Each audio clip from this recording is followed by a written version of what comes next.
اب آ گئی وہ آیت کہ جس سے استدلال کیا گیا ہے کہ ایمان بالرسالت نجات کے لیے ضروری نہیں ہے.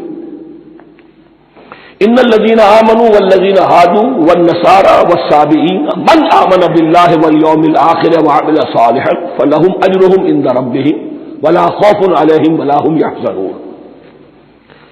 یقیناً جو لوگ ایمان لائے، اور اس سے مراد ہے جو ایمان لائے حضور پر، محمد پر صلی اللہ علیہ وسلم، والذین ہادوا اور جو یہودی ہو گئے، والنصارى اور نصرانی، والصابئین اور صابی وہ لوگ تھے عراق کے علاقے میں رہتے تھے جو کہتے تھے کہ ہم دین ابراہیمی پر ہیں، لیکن ان کے ہاں بھی بہت کچھ بگڑ گیا تھا. جیسے حضرت ابراہیم کی نسل، حضرت اسماعیل کی نسل بگڑ گئی تھی، تو اس طرح وہ بھی بگڑ گئے تھے. ستارہ پرستی زیادہ تر ان کے ہاں تھی. من آمن باللہ والیوم الآخر، جو کوئی بھی ایمان لایا اللہ پر اور یوم آخر پر، وعمل صالحا اور اس نے عمل کیے اچھے، فلہم اجرہم عند ربہم تو ان کے لیے محفوظ ہے ان کا اجر ان کے رب کے پاس. ولا خوف علیہم ولا هم یحزنون، اور نہ ان پر کوئی خوف ہوگا اور نہ وہ کسی حزن سے دوچار ہوں گے. ظاہر الفاظ کے اعتبار سے دیکھیے کہ یہاں ایمان بالرسالت کا ذکر نہیں ہے. ویسے تو اگر کوئی اس سے یہ غلط استدلال کرتا ہے تو اس کا پہلا جو اصولی جواب ہے وہ تو یہ ہے کہ ایسی حدیثیں بھی موجود ہیں، من قال لا الہ الا اللہ دخل الجنہ، تو اس کی کیا معنی ہے؟ صرف کہنے سے جنت میں داخل ہو جائیں گے، کسی عمل کی ضرورت نہیں. جواب یہ دیا جائے گا پورے قرآن کو سامنے رکھو، پورے حدیث کے ذخیرے کو سامنے رکھو، کسی ایک جگہ سے کوئی ایک نتیجہ نکال لینا وہ صحیح نہیں. لیکن اس کے علاوہ وہ اصول جو میں بیان کر چکا ہوں کہ یہ سلسلہ شروع کہاں سے ہوا ہے. 5واں رکوع، وآمنوا بما انزلت مصدقا لما معكم ولا تكونوا اول كافر به. انہیں ایمان کی زوردار دعوت سے تو یہ ساری بات شروع ہوئی ہے.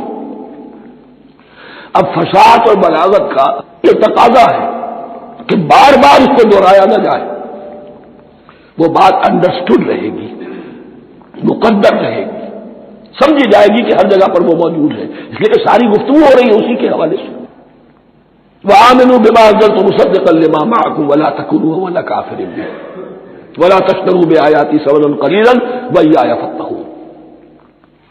اس حوالے سے یوں سمجھیے اب اس آیت کو کہ یہاں پر کچھ الفاظ محذوف مانے جائیں گے. ان الذين آمنوا والذين هادوا والنصارى والصابئين من آمن بالله واليوم الآخر وعمل صالحا في أيامهم فلہم اجرہم عند ربہم ولا خوف علیہم ولا هم یحزنون. ہر دور میں جبکہ ابھی حضرت عیسیٰ نہیں آئے تھے تو جو بھی یہودی تھے اس وقت تک حضرت موسیٰ کے ماننے والے، وہ جو بھی اللہ پر ایمان رکھتے تھے اور نیک عمل کرتے تھے، آخرت کو مانتے تھے، ان کی نجات ہو جائے گی. لیکن حضرت عیسیٰ کے آنے کے بعد ان کو نہیں مانا، اب وہ کافر قرار پائے. لیکن اب حضرت عیسیٰ کے آنے کے بعد جب تک حضور نہیں آئے جو بھی مانتا ہے، لیکن یہ کہ شرط یہی ہوگی کہ اپنے اپنے زمانے میں اصل میں نفی جس بات کی جا رہی ہے وہ یہ ہے کہ یہ نہ سمجھو کہ کسی گروہ میں ہونے سے نجات ہوتی ہے. نجات کسی گروہ میں ہونے کی وجہ سے نہیں ہے، نجات کی بنیاد ایمان اور عمل صالح ہے. کسی رسول پر ایمان لانا اپنے دور کے رسول پر وہ تو لازم ہے، لیکن یہ ہے کہ اس پر ایمان تو لے آئے اور وہ عمل صالح نہیں ہے تو نجات نہیں ہوگی. تو یہ اپنے اپنے دور میں اپنے اپنے زمانے میں ہر امت کے لیے وَلِكُلِّ أُمَّةٍ أَجَلٌ قرآن مجید کے مقام پر آیا ہے. ہر امت کے لیے ایک خاص معین مدت ہے. اس معینہ مدت میں اب ظاہر بات ہے جو لوگ حضور کی بعثت سے پہلے فوت ہو گئے ان پر تو کوئی ذمہ داری نہیں کہ حضور پر ایمان لانے کی. اور ایسے لوگ تھے، ایسے موحدین مکے میں موجود تھے جو یہ کہتے تھے کعبے کے پردے پکڑ پکڑ کر، اے اللہ ہم صرف تجھے پوجنا چاہتے ہیں، صرف تیری بندگی کرنا چاہتے ہیں، لیکن جانتے نہیں کیسے کریں. یہ بات موجود تھی اور ان کا انتقال بھی ہو گیا. یہ زید، سعید ابن زید، سعید جو حضرت عمر کے بہنوئی تھے اور وہ عشرہ مبشرہ میں سے ہیں، ان کی اہلیہ حضرت فاطمہ بنت خطاب، ان دونوں کے ایمان کو اللہ نے ذریعہ بنایا حضرت عمر کے ایمان کا. اور یہ والد تھے سعید کے زید، وہ یہ کہتے ہوئے دنیا سے چلے گئے حضور کی ابھی بعثت ہی نہیں ہوئی تھی، اے اللہ میں صرف تیری بندگی کرنا چاہتا ہوں، کیسے کروں یہ نہیں جانتا۔ اسی کو ذہن میں رکھیے، اہدنا الصراط المستقیم جو میں نے کہا تھا، ایک سلیم الفطرت انسان، سلیم العقل انسان توحید تک پہنچ جاتا ہے، آخرت کو پہچان لیتا ہے، لیکن اب کیا کروں؟ اس شریعت کے لیے، ان احکام کے لیے وہ دستے سوال دراز کرنے پر مجبور ہے۔ الحمدللہ رب العالمین الرحمن الرحیم مالک یوم الدین ایاک نعبد و ایاک نستعین اہدنا الصراط المستقیم۔ اسی صراط المستقیم کی دعا کا یہ جواب اب آئے گا، شروع ہوگا سورہ بقرہ سے، یہ کرو یہ نہ کرو، یہ فرض ہے، یہ تم پر لازم کیا گیا، یہ چیز حرام کی گئی، وغیرہ وغیرہ۔ ان الذين آمنوا والذين هادوا والنصارى والصابئين من آمن بالله واليوم الآخر وعمل صالحا، اور محذوف الفاظ فی ازمنتہم، اپنے اپنے زمانے میں، یا فی ایامہم، فلہم اجرہم عند ربہم ولا خوف علیہم ولا هم یحزنون۔ وَإِذْ أَخَذْنَا مِیثَاقَکُمْ وَرَفَعْنَا فَوْقَکُمُ الطُّورَ، اور ذرا یاد کرو جب کہ ہم نے تم سے عہد لیا، قول و قرار لیا، اور تمہارے اوپر اٹھا دیا طور کو، پہاڑ کو۔ جب تورات دی گئی تو اس وقت ایک کیفیت معجزانہ طور پر ایسی پیدا کی گئی، ان کے اوپر ایک روب ڈالنے کے لیے اور خشیت قلب میں پیدا کرنے کے لیے کوہ طور اٹھا کر معلق کر دیا گیا۔ اس وقت کہا گیا خذوا ما آتیناکم بقوۃ، تو اس قول و قرار کے وقت ایک معجزے کی شکل یہ ہوئی تھی۔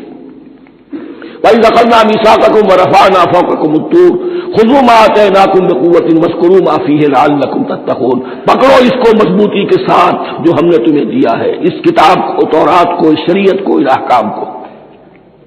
وَاذْکُرُوا مَا فِیہ، اور یاد رکھو اسے جو کچھ کہ اس میں ہے، لَعَلَّکُمْ تَتَّقُونَ، تاکہ تم بچ سکو۔ ثُمَّ تَوَلَّیْتُم مِّن بَعْدِ ذَلِکَ، پھر تم نے روگردانی کی اس کے بعد، اس میثاق کو توڑا، میثاق الست کو توڑا تھا، اور دوسرے یہ میثاق شریعت جو تم سے لیا گیا اس کو بھی توڑا۔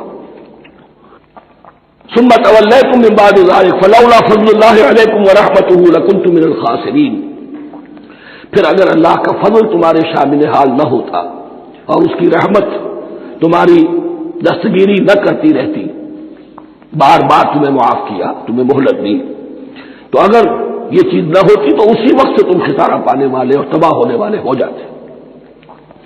وَلَقَدْ عَلِمْتُمُ الَّذِينَ اعْتَدَوْا مِنْكُمْ فِي السَّبْتِ، اور تمہیں خوب معلوم ہے تم میں سے وہ لوگ جنہوں نے سبت کے قانون کو توڑا، حد سے تجاوز کیا۔ یہ واقعہ تفصیل کے ساتھ سورہ اعراف میں آئے گا کہ ان کی شریعت میں ہفتے کا روز معین کر دیا گیا تھا، کوئی دنیاوی کام نہیں ہوگا۔ آج بھی وہ لوگ جو ہے سبت کو، جو بھی پریکٹسنگ جیوز ہیں، وہ اس کی پابندی کرتے ہیں اور بڑی شدت سے کرتے ہیں۔ لیکن ایک زمانے میں ایک خاص ان کا قبیلہ تھا کہ جس نے ایک بڑے ہی شرعی ہیلا ایجاد کر کے اس قانون کی دھجیاں بکھیری، تفصیل ہم پڑھیں گے سورہ اعراف میں۔ وَلَقَدْ عَلِمْتُمُ الَّذِينَ اعْتَدَوْا مِنْكُمْ فِي السَّبْتِ، تمہارے علم میں ہے تمہارے وہ لوگ کہ جنہوں نے سبت کے قانون کے ضمن میں خلاف ورزی کی، فَقُلْنَا لَهُمْ كُونُوا قِرَدَةً خَاسِئِينَ، تو ہم نے کہہ دیا ان کو کہ ہو جاؤ ذلیل بندر، ان کی شکلیں بس کر دی گئی، انہیں بندروں کی شکل میں تبدیل کر دیا گیا۔ فَجَعَلْنَاهَا نَكَالًا لِمَا بَيْنَ يَدَيْهَا، پھر ہم نے اس واقعے کو یا اس بستی کو ایک بنا دیا مثال، لوگوں کے لیے ان کی عبرت کے سامان بنا دیا، ان کے لیے بھی جو سامنے موجود تھے اس زمانے کے لوگ، اور ان کے لیے بھی جو بعد میں آنے والے تھے، وَمَوْعِظَةً لِّلْمُتَّقِينَ، اور اسے ایک نصیحت، ایک سبق آموزی کی بات بنا دیا اہل تقویٰ کے لیے۔ وَإِذْ قَالَ مُوسَىٰ لِقَوْمِهِ إِنَّ اللَّهَ يَأْمُرُكُمْ أَن تَذْبَحُوا بَقَرَةً، اور یاد کرو جب کہ موسیٰ نے اپنی قوم سے کہا یقیناً اللہ تمہیں حکم دیتا ہے کہ ایک گائے کو ذبح کرو۔ یہ واقعہ میں پہلے آپ کو بتا دوں، پھر ہم یہ آیات تیزی سے پڑھ لیں گے۔ بنی اسرائیل میں ایک شخص قتل ہو گیا، عامی نامی، اور قاتل کا پتہ نہیں چل رہا تھا۔ اللہ تعالیٰ نے حضرت موسیٰ کے ذریعے سے حکم دیا کہ ایک گائے کو ذبح کرو اور اس کے جسم کے ایک ٹکڑے سے اس مردے کو چھوؤ، وہ جی اٹھے گا اور وہ بتا دے گا میرا قاتل کون ہے۔ اب یہ کہ یہ معجزات کی شکل ہے جو بار بار آ رہے ہیں، اور سابق اس امت کے اندر معجزات کا آپ کو بہت عمل دخل ملے گا۔ اس میں ایک تو یہ کہ گائے کو ذبح کرنا، وہ گائے کے تقدس کا جو ان کے دل میں ذہن میں تھا، تو ذبح کرنے سے اس کے اوپر بھی گویا کہ ایک تلوار چڑھائی گئی، اور پھر انہیں دکھا بھی دیا گیا کہ ایک آدمی زندہ بھی ہو سکتا ہے، بعد سے بعد الموت کا بھی ایک نقشہ دکھا دیا گیا انہیں۔ لیکن انہیں جب یہ حکم ملا اور ان کے دلوں کے اندر وہ بچڑے کی اور گائے کی تقدیس جو ہے وہ پلی ہوئی تھی، اب انہوں نے سوال کر کے کسی طریقے سے بچنے کے لیے مین میخ نکالی، کیسی گائے ہو، کیا رنگ ہو، کس طرح کی ہو، کس عمر کی ہو۔ بالآخر یہ کہ جب ہر طرف سے گھیراؤ ان کا ہو گیا اور سب چیزیں جو ہے ان کے سامنے واضح کر دی گئی، تب انہوں نے یوں سمجھیے چاروں ناچار بادل ناخواستہ اس حکم پر عمل کیا۔ بس اب ترجمہ کر لیجیے۔ وَإِذْ قَالَ مُوسَىٰ لِقَوْمِهِ إِنَّ اللَّهَ يَأْمُرُكُمْ أَن تَذْبَحُوا بَقَرَةً، اور یاد کرو جب کہ موسیٰ نے کہا اپنی قوم سے کہ اللہ حکم دیتا ہے تمہیں کہ ایک گائے کو ذبح کرو۔ قَالُوا أَتَتَّخِذُنَا هُزُوًا، انہوں نے کہا کیا آپ ہمارے ساتھ کوئی ٹھٹھا کر رہے ہیں، مذاق اڑا رہے ہیں، یہ کیا بات آپ کہہ رہے ہیں؟ قَالَ أَعُوذُ بِاللَّهِ أَنْ أَكُونَ مِنَ الْجَاهِلِينَ، فرمایا میں اللہ کی پناہ طلب کرتا ہوں اس سے کہ میں جاہلوں میں سے ہو جاؤں، کہ میں ان دین کے معاملات کے اندر استہزاء اور تمسخر کو شامل کر دوں۔ قالوا ادع لنا ربك يبين لنا ما هي، اب انہوں نے کہا اچھا ایسی بات ہے تو ذرا اپنے رب سے دعا کیجئے کہ وہ ہم پر واضح کر دے کہ وہ کیسی ہو۔ قال انه يقول، حضرت موسیٰ نے فرمایا اللہ تعالیٰ فرماتا ہے انها بقرۃ لا فارض ولا بکر، وہ ایک ایسی گائے ہونی چاہیے کہ جو نہ بوڑھی ہو نہ بالکل بچھیا ہو، اوان بین ذالک، ان کے بین بین ہو، ففعلوا ما تؤمرون، تو اب کر گزرو جو تمہیں حکم دیا گیا۔ قالوا ادع لنا ربك يبين لنا ما لونها، اب انہوں نے پھر کہا ذرا ایک دفعہ اور دعا کیجئے اپنے رب سے وہ ہمیں بتا دے اس کا رنگ کیسا ہونا چاہیے۔ قال انه يقول انها بقرة صفراء فاقع لونها تسر الناظرين، فرمایا اللہ فرماتا ہے کہ وہ گائے ایسی ہونی چاہیے زرد رنگ، شوخ زرد رنگ کی، چمکیلی، جو دیکھنے والوں کو خوب اچھی لگے، پسند آئے، دل میں کھب جانے والی۔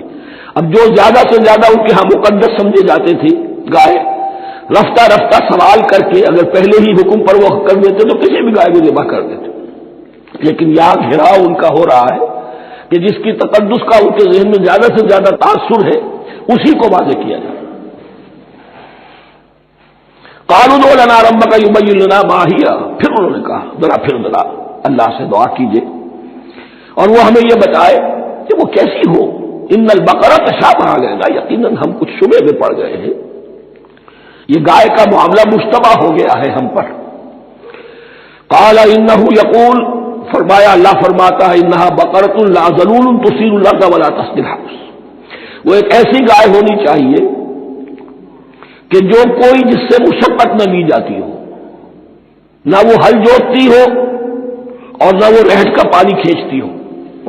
تسیر الارض، نہ تو وہ زمین کو جوتنے میں ہل چلانے میں کام نہیں لی جائے، ولا تسقي الحرث، اور نہ کھیتی کو پانی پلانے کے لیے وہ پانی کھینچنے میں استعمال کیا جائے۔ مسلمتن، اور پوری سالم ہونی چاہیے، یک رنگ، لا شیۃ فیہا، اس میں کسی دوسرے رنگ کا کوئی داغ تک نہ ہو۔ اب کیا کرتے، گھیراؤ میں آ گئے۔ قالوا الآن جئت بالحق، کہا انہوں نے کہ ٹھیک ہے اب تو آپ نے بات جو ہے پوری طریقے سے واضح کر دی۔ فذبحوها وما كانوا يفعلون، تب انہوں نے اس کو ذبح کیا اور وہ کرنے والے نہیں تھے، دل میں نہیں تھا، بادل ناخواستہ۔ اب دیکھیے یہاں ترتیب ذرا واقعے کی جو ہے مختلف ہو گئی ہے، جو اس ذبح بقرہ کا سبب تھا وہ بعد میں بیان ہو رہا ہے۔ تو اور آپ نے چونکہ واقعات کو اس طریقے سے بیان کیا ہے لہذا وہاں ترتیب دوسری ہے۔ وَإِذْ قَتَلْتُمْ نَفْسًا فَادَّارَأْتُمْ فِيهَا، اور یاد کرو جب کہ تم نے ایک جان کو قتل کیا تھا اور اس کا الزام تم ایک دوسرے پر لگا رہے تھے، یعنی کسی کا پتہ نہیں چل رہا تھا قاتل کون ہے۔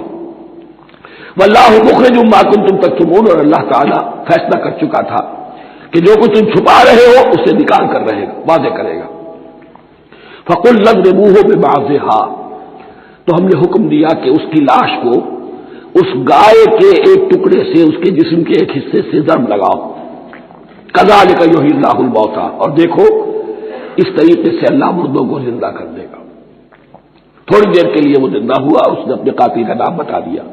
وَيُرِيكُمْ آيَاتِهِ لَعَلَّكُمْ تَعْقِلُونَ، اور وہ تمہیں دکھاتا ہے اپنی آیات تاکہ تم عقل سے کام لو۔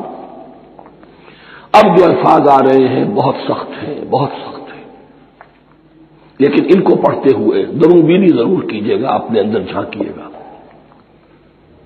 ثُمَّ قَسَتْ قُلُوبُكُمْ، پھر تمہارے دل سخت ہو گئے۔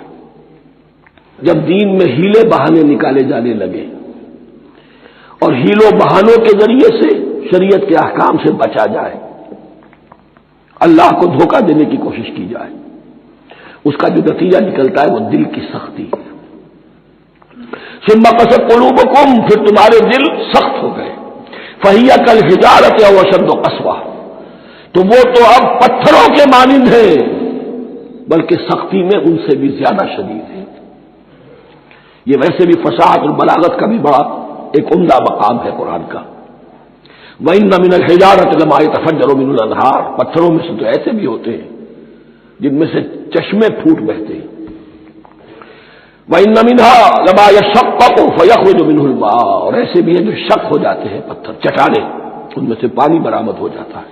وَإِنَّ مِنْهَا لَمَا يَهْبِطُ مِنْ خَشْيَةِ اللَّهِ، اور ان میں وہ بھی ہوتے ہیں جو اللہ کے خوف سے گر پڑتے ہیں۔ وَمَا اللَّهُ بِغَافِلٍ عَمَّا تَعْمَلُونَ، اور اللہ تعالیٰ غافل نہیں ہے اس سے کہ جو تم کر رہے ہو۔ یہ کیفیت جو ہے ثم قست قلوبکم فہی کالحجارۃ او اشد قسوہ، ہے کون؟